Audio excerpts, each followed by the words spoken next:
24 फरवरी 2026 को थाना मांडा क्षेत्र के अंतर्गत एक लूट की घटना की सूचना प्राप्त हुई थी, जिसमें कि प्रदीप सोनी जो कि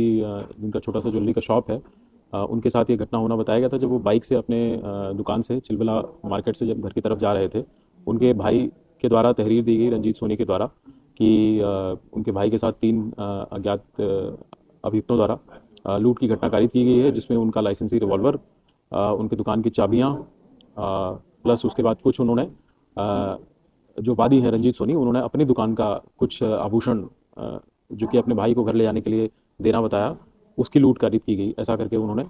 तहरीर दिया, जिसपे तत्काल थाना मांडा पे अभियोग पंजीकृत किया गया। और इसमें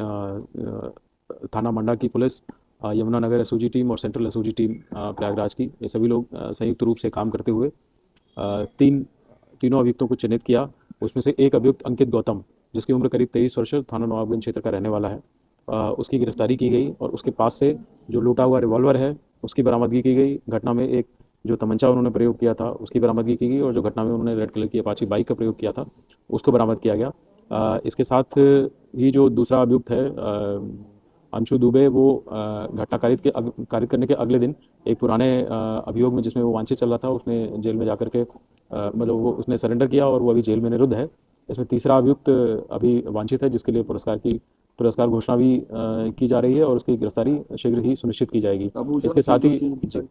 साथ ही ये भी स्पष्ट करना है कि जो इसमें वादी हैं, वादी के द्वारा थाने पे आकर के कुछ दिनों बाद ये बताया गया, क्योंकि उनके दुकान में एक सीसीटीवी है, जिससे वो स्पष्ट हो जाता है कि उनकी दुकान में अंदर क्या क्या एक्टिविटीज़ चल रही हैं। तो जब उन्होंने सीसीटीवी को अच्छे से देखा और अपनी दुकान में चेक किया, तो उन्होंने आकर के थाने पे लिखित में और वीडियोग्राफी में बयान भी दिया कि उनके यहाँ से कोई आभूषण या कैश नहीं लूटा गया। उन्होंने जब अपनी दुकान को अच्छे से चेक किया तो उनका आभूषण और कैश जो है उनको दुकान में ही अपने प्राप्त हो गया, क्योंकि उन्होंने सीसीटीवी भी उस दिन की पूरी